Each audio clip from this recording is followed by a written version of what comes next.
औज़ुबिल्लाहिमिनश्शैतानिर्रजीम बिस्मिल्लाहिर्रहमानिर्रहीम। अज़ीज़ तलबा अस्सलामु अलैकुम। उम्मीद करती हूँ कि आप सब खैरियत से होंगे। हम अपने तदरीसी सिलसिला को आगे बढ़ाते हैं। आज हमारा तदरीसी सिलसिला नंबर 37 है। तारीख़ 9 सितंबर 2020 ईस्वी और दिन बुध। आज हमने पढ़ाई करनी है सबक सबसे ऊंचा ये झंडा हमारा रहे। इसके अल्फाज मायनी आप अच्छी तरह याद करेंगे। अल्लाह पाक से दुआ है कि वो तालीम के सिलसिले में हमारे सीनों को खोल दे और हमारे लिए आसानियाँ पैदा फरमाए, हमारे इल्म में इजाफ़ा फरमाए, आमीन। किताब सफ़ा नंबर 63 पर सबक का उन्वान मौजूद है, सबसे ऊंचा ये झंडा हमारा रहे। जैसा कि इसके उन्वान से ही ज़ाहिर हो रहा है कि ये पाकिस्तानी परचम के हवाले से है। ऊंचा ये झंडा हमारा रहे, यानी इस सबक में हम पाकिस्तानी परचम की ताज़ीम, उसकी इज़्ज़त और उसके अदब करने की खूबियों, अदब करने की तालीमात सीखेंगे।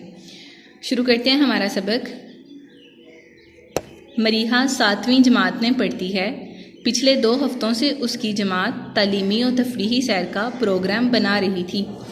तालीमी सैर और तफरीही सैर, तालीमी सैर वो है जो तालीम के सिलसिले में आपको किसी मौजू के मुतल्लिक मालूमात हासिल करने के लिए जो सैर आप करते हैं वो तालीमी सैर है। और तफरीही सैर जो हम अपनी रोज़मर्रा की मसरूफियात से कुछ देर के लिए ख़ुद को पुरसुकून करने के लिए सिर्फ तफरीह के सिलसिले में सैर करते हैं, वो तफरीही सैर है। कोई तालिबा मंगला डैम देखना चाहती थी। मंगला डैम पाकिस्तान का बहुत बड़ा डैम है। तो कोई कोहिस्तान नमक ख्योड़ा देखने की शौकीन थी।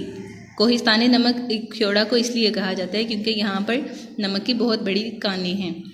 कोई हिरन मेरार देखने की ख्वाहिश जाहिर कर रही थी। तो कोई छांगा मांगा के जंगल की सैर करने की तमन्ना रखती थी। तमन्ना का मतलब भी ख्वाहिश है। छांगा मांगा का जंगल ये एक मसनूई जंगल है जो इंसान ने खुद उगाया, यानी इंसान ने खुद दरख्त लगाए और इसे एक जंगल की सूरत दी। लड़कियों से सैर के लिए किसी एक मुकाम का फ़ैसला नहीं हो पा रहा था। ये अक्सर होता है कि हम जब भी किसी चीज़ के मुतल्लिक हम सैर का प्रोग्राम बनाएं तो हमारे जहन में बहुत सी जगहें आती हैं। तो ऐसे ही उनकी जमात की लड़कियों से भी किसी एक मुकाम का फ़ैसला नहीं हो रहा था। बिलाखिर सब तालिबात ने फ़ैसले का हक़ अपनी प्यारी उस्तानी मिस मुमताज़ को दे दिया। जब वो तमाम लड़कियां खुद फैसला नहीं कर पाईं तो उन्होंने अपनी उस्तानी को इसका हक़ दे दिया। मिस मुमताज़ ने कहा, प्यारे बच्चों, इंशाअल्लाह ताला हम लाहौर जाएंगे। वहाँ मीनार पाकिस्तान, बादशाही मस्जिद और शाही किला देखने के बाद हम दोपहर को वाघा बॉर्डर की सरहद पर जाएंगे और परचम उतारने की तकरीब देखेंगे। अब मीनार पाकिस्तान, शाही मस्जिद और शाही किला, इसका जिक्र सबक में आगे होगा।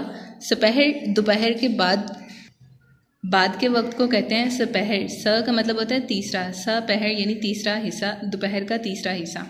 वाघा की सरहद पर जाएंगे और परचम उतारने की तकरीब देखेंगे। मुकर्ररा दिन वो सपहर के वक्त वाघा की सरहद पर पहुंच गए। अब वाघा की सरहद पाकिस्तान और भारत के दरमियान एक सरहद है, उसे वाघा की सरहद कहा जाता है। ये लाहौर में मौजूद है। फ़िज़ा मिली नगमों से गूंज रही थी। लोग बहुत पुरजोश दिखाई दे रहे थे। वो पाकिस्तान का मतलब क्या, ला इलाहा इल्लल्लाह और पाकिस्तान जिंदाबाद के नारे लगा रहे थे। लाउड स्पीकर की आवाज़ और लोगों के नारों के बायस कान पड़ी आवाज़ सुनाई ना देती थी। कान पड़ी आवाज़ सुनाई ना देना ये मुहावरतन इस्तेमाल होता है, यानी बहुत ज़्यादा शोर होना। लाउड स्पीकर पर नगमा गूंज रहा था। नगमा कौन सा था?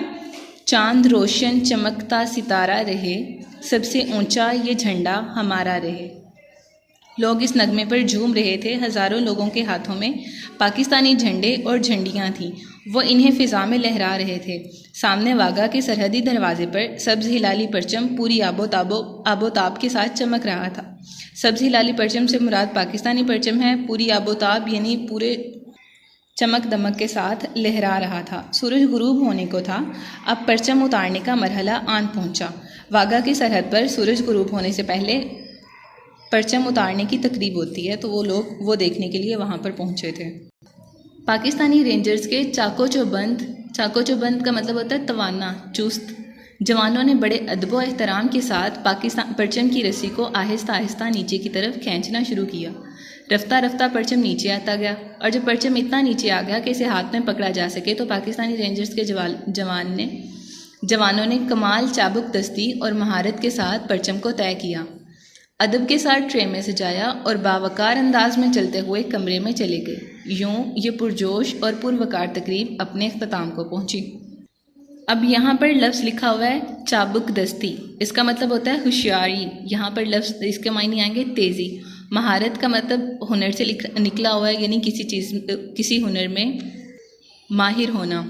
परचम को तय किया, अदब से स्ट्रे में सजाया। और बावकार यानी इज्जत से भरपूर चलते हुए कमरे में चले गए। और यूं ये पुरजोश और पुरवकार से मुराद भी इज्जत से भरपूर होगा। तकरीब अपने अख्ताम को पहुंची। इख्तिताम मतलब एंड। वापसी पर मिस मुमताज़ और तालबात कौमी परचम के हवाले से बातचीत करती रहीं, जो कुछ इस तरह है। मतलब अब उनका ये मुकालमा है। मुकालमा उसमें देखिएगा आप किस तरह उन्होंने अपनी बात की हुई है, और एक शख्स की बात मुकम्मल होने के बाद दूसरा शख्स बात करेगा। ये मुकालमे की खासियत होती है कि एक शख्स की बात मुकम्मल हो जाए, फिर दूसरा शख्स बात करता है, और बात करते हुए अपने तासुरात और जज्बात का इजहार भी होता है। वो गुफ्तगू कुछ इस तरह थी। राबिया: मैडम, हमें कौमी परचम के बारे में कुछ मालूमात दें। मैडम: कहने को तो ये परचम एक कपड़े का टुकड़ा होता है, लेकिन जब ये कपड़ा किसी ख़ास तनासुब और मखसूस रंगों के बायस परचम की शक्ल इख्तियार कर लेता है, तो ये महज कपड़े का एक टुकड़ा नहीं रहता, बल्कि ये इस मुल्क की इज़्ज़त और वक़ार की अलामत बन जाता है। यानी कोई भी परचम जो है किसी भी मुल्क की इज़्ज़त और वक़ार की अलामत होता है। कौमी परचम किसी मुल्क की पहचान और शनाख्त होता है। हमारा परचम हमारी आज़ादी और ख़ुद मुख्तारी का निशान है। ख़ुद मुख्तारी हमारे पास हमारे ख़ुद के इख्तियारात हैं, हम अपने इख्तियारात का इस्तेमाल कर सकते हैं। फ़ातिमा: मैडम, हमारे परचम पर चांद सितारा क्यों बनाया गया है? अब यहाँ पर आप देखें कि पहले राबिया ने गुफ्तगू की, अब फ़ातिमा गुफ्तगू कर रही है, यानी तमाम तालिबात हिस्सा ले रही हैं। उसका सवाल है कि परचम पर चांद और सितारा क्यों बनाया गया है? मैडम: फ़ातिमा बेटी, हमारा परचम 2 रंगों पर मुश्तमिल है। इसमें सब्ज़ और सफ़ेद रंग शामिल हैं। सफ़ेद रंग 1/4 और सब्ज़ रंग 3/4 होता है। सब्ज़ रंग पाकिस्तान में बसने वाले मुसलमानों की नुमाइंदगी करता है, जबकि सफ़ेद रंग पाकिस्तान में मौजूद अक़लियतों की अलामत है। अक़लियतों से मुराद वो लोग हैं जो पाकिस्तान में दूसरे मज़ाहिब से ताल्लुक़ रखते हैं और तादाद में कम हैं, क्योंकि पाकिस्तान में ज़्यादा तादाद में मुसलमान मौजूद हैं और कम तादाद में अक़लियतें मौजूद हैं, यानी हिंदू और ईसाई वगैरह, हिंदू ईसाई सिख वगैरह। तो सब्ज़ रंग जो है परचम में वो मुसलमानों की नुमाइंदगी करता है कि मुसलमान इस मुल्क में ज़्यादा हैं, और सफ़ेद रंग अक़लियतों की अलामत है, यानी दूसरे मज़ाहिब से ताल्लुक़ रखने वाली जो लोग हैं उनकी नुमाइंदगी कर रहा है। हम कौमी तराने में पढ़ते हैं: परचमे सितारा ओ हिलाल, रहबरे तरक्की ओ कमाल। परचम सितारा ओ हिलाल यानी परचम में मौजूद सितारा और हिलाल, हिलाल कहते हैं ना पहले दिन के चांद को। रहबर तरक्की और कमाल, रहबर यानी हमारा रहनुमा है, तरक्की और कमाल का यानी हमारे अरूज और तरक्की का रहबर रहनुमा हमारा सितारा और हिलाल है। इसका मतलब ये है कि हमारे परचम पर बना हुआ हिलाल हमारी तरक्की का रहबर है। हिलाल पहली रात के चांद को कहते हैं। जिस तरह हिलाल बढ़ते बढ़ते पूरा चांद बन जाता है, इसी तरह अल्लाह के फजलो करम से हमारा वतन भी तरक्की के रास्ते पर गामजन रहेगा। इस पर 5 कोनों वाला सितारा बना हुआ है। 5 कोनों से इस्लाम के 5 सतून मुराद हैं। सुंबल: मैडम, हमारे परचम का डिज़ाइन किसने बनाया था? अब ये बहुत अहम सवाल है कि हमारे परचम का डिज़ाइन किसने बनाया था। मैडम, सुंबल ने बहुत उम्दा सवाल किया है। अक्सर लोगों को ये मालूम ही नहीं होता कि हमारे कौमी परचम का डिज़ाइन किस शख्सियत ने तैयार किया था। जनाब अमीरुद्दीन किदवाई ने हमारे परचम का डिज़ाइन तैयार किया था। अमीरुद्दीन किदवाई वो शख्स हैं जिन्होंने हमारे परचम का डिज़ाइन बनाया था। कुरातुलैन: मैडम, हम अक्सर सुनते और पढ़ते हैं कि हमें कौमी परचम का अदब व एहतराम करना चाहिए। आप हमें बताइए कि हम किस तरह परचम का एहतराम कर सकते हैं। अब ये हमारा असल मौजू था जो हमने पढ़ा कि हमें अपने परचम का एहतराम करना चाहिए। मैडम, आपने ये सवाल करके बहुत अच्छा किया, क्योंकि मैं खुद भी चाहती थी कि इस सिलसिले में आपसे बात करूं। याद रखिए, जब अपने मुल्क में कई मुल्कों के परचम एक साथ लहराए जाएं तो कोई भी परचम पाकिस्तान के परचम से ऊंचा नहीं लहराया जाएगा। सायरा: मैडम, अभी हमने वाघा की सरहद पर देखा था, गेट पर पाकिस्तान के परचम के साथ भारत का परचम भी लहरा रहा था और दोनों एक जैसी बुलंदी पर थे। अब उन्होंने तो कह दिया कि हमारे परचम से बुलंद किसी का परचम नहीं होना चाहिए, लेकिन हम अक्सर जगहों पर देखते हैं कि जहाँ पर हमारे मुल्क के परचम के साथ दूसरे ममालिक के परचम भी लहराए जाते हैं तो वो एक जैसी बुलंदी पर होते हैं। मैडम: सायरा बेटा, आपने बिल्कुल ठीक कहा। अलबत्ता याद रखिए, अक़वाम मुत्तहिदा की अमारात, अक़वाम मुत्तहिदा यानी यूनाइटेड नेशन इसकी इमारत पर अक़वाम मुत्तहिदा का परचम बाकी परचमों से ऊंचा लहराता है। बाकी सभी ममालिक के परचम एक जैसी ऊंचाई पर लहराते हैं। ये एक इदारा है जिसमें मुख्तलिफ अक़वाम ने, मुख्तलिफ ममालिक ने इत्तेहाद किया हुआ है एक कोई भी आलमी मसले पर बहस करने के लिए या उसको हल करने के लिए एक इदारा बनाया गया है अक़वाम मुत्तहिदा। वहाँ पर उसका परचम सिर्फ बुलंद होता है और बाकी सारे ममालिक के परचम जो होते हैं एक जैसी ऊंचाई पर लहराए जाते हैं। अगर किसी इदारे के साथ कौमी परचम लहराया जाएगा तो कौमी परचम लाजिमन ऊंचा रखा जाएगा। बांस के साथ परचम का सफ़ेद रंग वाला हिस्सा आएगा। परचम के आदाब में एक नहायत अहम बात यह है कि इसे पाँव, जूतों, ज़मीन या किसी भी गंदी चीज़ को छूने से बचाना ज़रूरी है, क्योंकि ये हमारी इज़्ज़त में शामिल होता है ना। परचम हमारी शनाख्त भी है और हमारी इज़्ज़त भी है, तो इसे पाँव, जूतों और ज़मीन या किसी भी गंदी चीज़ के करीब नहीं ले जाया जाएगा।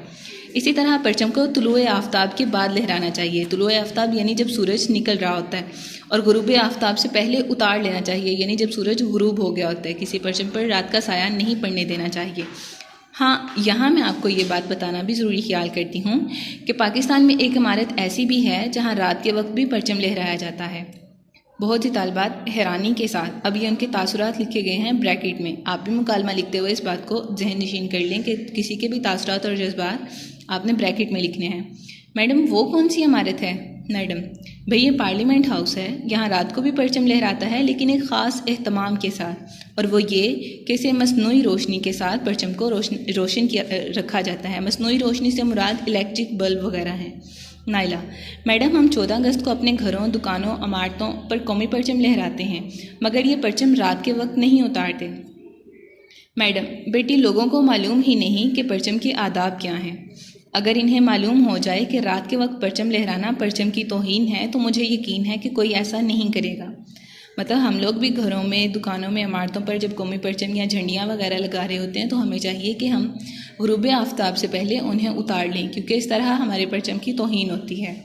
आयशा, मैडम 14 अगस्त को हम अपने स्कूलों, बाज़ारों, घरों को कागज़ की झंडियों से सजाते हैं। हम इन झंडियों को उतारना भूल जाते हैं। हवा के चलने या बारिश की वजह से ये झंडियाँ ज़मीन पर गिरती रहती हैं। आपने भी बताया है कि झंडे का ज़मीन या जूतों से छूना अदाब खिलाफ है, लेकिन हम तो इसका ख्याल ही नहीं रखते। मतलब एक तो हम उसको रात के वक्त भी लगा रहने देते हैं गुरूब आफ्ताब के बाद भी, और दूसरा ये कि जब बारिश या तेज़ हवा की वजह से वो ज़मीन पर झंडियाँ गिरती हैं तो तब भी हम उनके आदाब का ख्याल नहीं करते। मैडम आपने एक बहुत अहम नुक्ते की तरफ हमारी तवज्जो दिलाई है। ये हमारा फ़र्ज़ है कि जहाँ कपड़े से बने हुए झंडे का अदब करें, वहाँ कागज़ या प्लास्टिक की बनी हुई झंडों या झंडियों का भी दिलो जान से अदब एहतराम करें। झंडियों का ज़मीन पर गिरना और इन्हें पाँव तले रौंदना बहुत बुरी बात है। झंडियाँ लगाने वालों को इस बात की तरफ ख़ास तवज्जो देनी चाहिए कि कोई झंडी नीचे ना गिरे। इसी तरह कौमी परचम पर कोई लफ्ज़ या तस्वीर ना बनाई जाए। इसी तरह परचम को जलाना भी इसकी तौहीन है। ये परचम के आदाब हैं कि ना तो इसे रात के वक्त लहराया जाए, ना इसे बारिश या हवा की वजह से पैरों में दिया जाए, और ना ही इस पर कोई तस्वीर या कोई लफ्ज़ लिखा जाए। परचम लहराते वक्त बावर्दी लोग परचम को सैल्यूट करते हैं, जबकि दूसरे लोग भी होशियार बाश की हालत में बाअदब खड़े रहते हैं। होशियार बाश की हालत कौन सी है? कि बिल्कुल सीधे खड़े रहना। तमाम तालिबात ने मिस मुमताज़ का शुक्रिया अदा किया कि इन्होंने इतनी उम्दा बातें बताईं। सब ने दिल से वादा किया कि वो परचम के इन आदाब का हमेशा ख्याल रखेंगे। उम्मीद करती हूँ कि आप भी परचम के आदाब का ख्याल रखेंगे और इस सबक में मौजूद अल्फाज मानी भी अच्छी तरह याद करेंगे, और इसमें मुकालमात के जो खुसूसियात बयान की गई हैं, मतलब खुसूसियात आपको बताई गई हैं, वो भी आपने ज़हन नशीन करनी है। अल्लाह हाफिज़।